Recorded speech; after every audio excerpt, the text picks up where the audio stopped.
The Third Person Singular, by Alfred H. You remember the old coaching days, Granny? Indeed I do, replied the old lady with a smile, for one of the strangest adventures of my life befell me on my first stagecoach journey. Yes, you girls shall hear the story. I am getting into my anecdotage, as Horace Walpole calls it, and Granny laughed with the secret consciousness that her anecdotes were always sure of an appreciative audience. People did not run about hither and thither in my young days as you girls do now, went on the old lady, and it was quite an event to take a coach journey. In fact, when I started on my first one, I was nearly 20 years old, and my father and mother had then debated a good while as to whether I could be permitted to travel alone by the stage. My father was a country parson, as you know, and we lived in a very remote Yorkshire village, but an aunt who was rich and childless had lately taken up her residence at York, and had written so urgently to beg that I might be allowed to spend the winter with her, and thus cheer her loneliness, that it was decided that I must accept the invitation. It was the custom then for many of the local country gentry to visit the great provincial towns for their seasons, instead of undertaking the long journey to the metropolis. York and many another country town is still full of the fine old town houses of the local gentry, who now go to London to bring out their young daughters, but who, in the former days, were content with the gaieties offered by their own provincial capital. Very lively and pleasant were the seasons of the country towns in my youth, and I think there was more real hospitality and sociability found among the country neighbours than one meets within London society nowadays. I, of course, was delighted at the prospect of exchanging the dull life of our little village for the gaieties of York.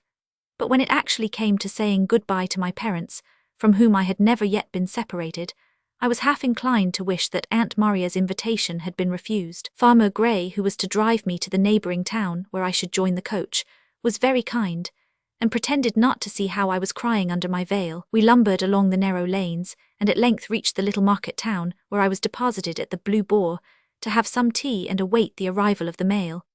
I had often watched the coach dash up and off again when visiting the town with my father, but it seemed like a dream that I, Dolly Harcourt, was now actually to be a passenger in the conveyance. The dusk of a winter's evening was gathering as the mail came in sight, its red lamps gleaming through the mist. Ostlers prided themselves upon the celerity with which the change of horses was effected, and passengers were expected to be equally quick. I was bustled inside, my place had been taken days previously, before I had time to think twice.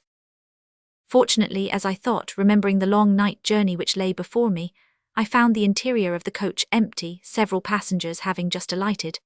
But as I settled myself in one corner, two figures hurried up, a short man and a woman in a long cloak and poke bonnet, with a thick veil over her face. "Just in time," cried the man. "Yes, I've booked 2 places, Mr. Jones and Miss Jenny," and the pair stumbled in just as the impatient horses started. Miss Jenny, well, I was glad that I was not to have a long night journey alone with a strange man. I glanced at the cloaked and veiled figure which sank awkwardly into the opposite corner of the vehicle, and then leaned forward to remove some of my little packages from the seat. In so doing I brushed against her bonnet. "I beg your pardon, madam," I said politely. "I was removing these parcels, fearing they might incommode you." All right, miss," said the man, a red-faced, vulgar-looking personage. "Don't you trouble about Jenny, she'll do very well," and he proceeded to settle his companion in the corner rather unceremoniously.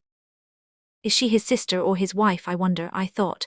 He does not seem particularly courteous to her, and I took a dislike to my fellow passenger on the spot. He, however, was happily indifferent to my good or evil opinion. Pulling a cap from his pocket, he exchanged his hat for it, settled himself comfortably by his companion's side, and in a few moments was sound asleep as his snores proclaimed. I could not follow his example. I felt terribly lonely and not a little nervous, as we sped along at what appeared to my inexperience such a breakneck rate. 10 miles an hour seemed so then, before railways whirled you along like lightning. I began to recall all the dismal stories of coach accidents, and of highwaymen, which I had read or heard of during my quiet village existence. Suppose, on this very moor which we were now crossing, a highwayman rode up and popped a pistol in at the window. I myself had not much to lose, though I should have been extremely reluctant to part with the new silk purse which my mother had netted for me, and in which she and father had each placed a guinea, coins not too plentiful in our country vicarage in those days. And suppose the highwayman was not satisfied with mere robbery, but should oblige me to alight and dance a minuet with him on the heath, as did Claude Duval. Suppose, here my nervous fears took a fresh turn, for the cloaked lady opposite began to move restlessly, and the man, half waking, gave her a brisk nudge with his elbow and cried sharply, "Now then, keep quiet, I say." This was a strange manner in which to address a lady.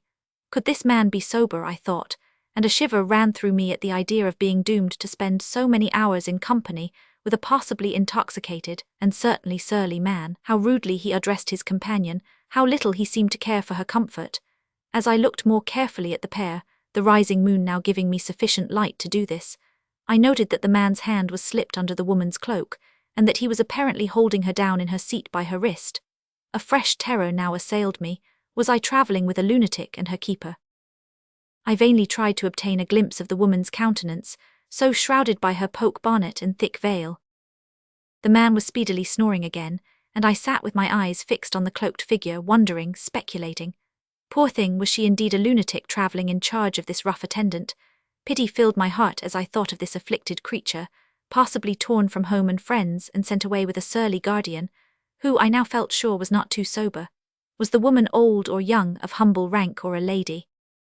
I began to weave a dozen romantic stories in my head about my fellow passengers, quite forgetting all my recent fears about the nights of the road.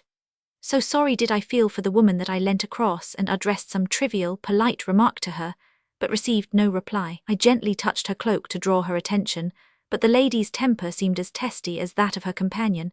She abruptly twisted away from my touch with some inarticulate, but evidently angry exclamation, which sounded almost like a growl.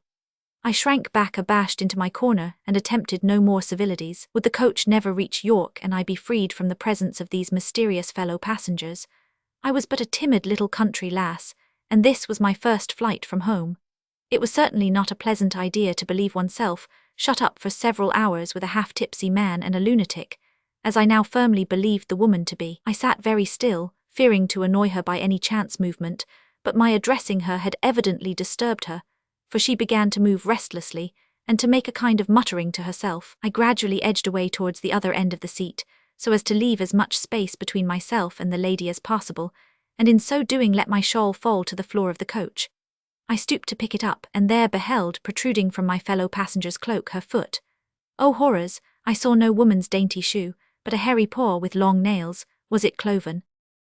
The frantic shriek I gave stopped the coach, and the guard and the outside passengers were round the door in a moment. For the first time in my life I had fainted, so missed the first excited turmoil, but soon revived to find myself lying on the moor, the centre of a kindly group of fellow travellers, who were proffering essences and brandy and all other approved restoratives, while in the background, like distant thunder, were heard the adjurations of the guard and the coachman, who were swearing like troopers at the other, or rather at the male, inside passenger. Struggling into a sitting position, I beheld this man, sobered now by the shock of my alarm, and by the vials of wrath which were being emptied upon him, standing in a submissive attitude, while beside him, her cloak thrown back and her poke bonnet thrust on one side, was the mysterious lady, now revealed in her true character as a performing bear. It seemed that a showman, desirous of conveying this animal, which he described as quiet as an angel, with the least trouble and expense to himself, bethought him of the expedient of booking places in the coach for himself and the bear,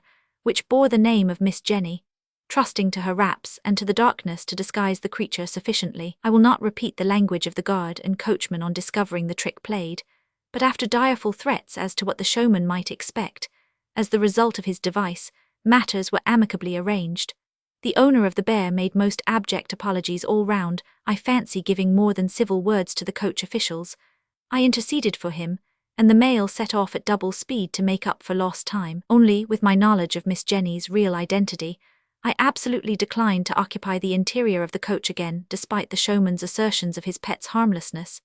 And the old coachman sympathizing with me, I was helped up to a place by his side on the box, and carefully wrapped up in a huge military cloak by a young gentleman who occupied the next seat, and who was, as he told me, an officer rejoining his regiment at York. The latter part of my journey was far pleasanter than the beginning. The coachman was full of amusing anecdotes, and the young officer made himself most agreeable. It transpired in course of conversation that my fellow traveller was slightly acquainted with Aunt Maria, and this acquaintanceship induced him to request that he might be permitted to escort me to her house and see me safe after my disagreeable adventure. I had no objection to his accompanying myself and the staid maidservant, whom I found waiting for me at the inn when the coach stopped at York, and Aunt Maria politely insisted on the young man's remaining to partake of the early breakfast she had prepared to greet my arrival. "Well, your fright did not end so badly after all, Granny," remarked one of her listeners. "Not at all badly," replied the old lady with a quiet smile, "but for my fright I should never have made the acquaintance of that young officer." "And the officer was—" "He was Captain Martin then, my dears. He became General Martin afterwards, and was your grandfather."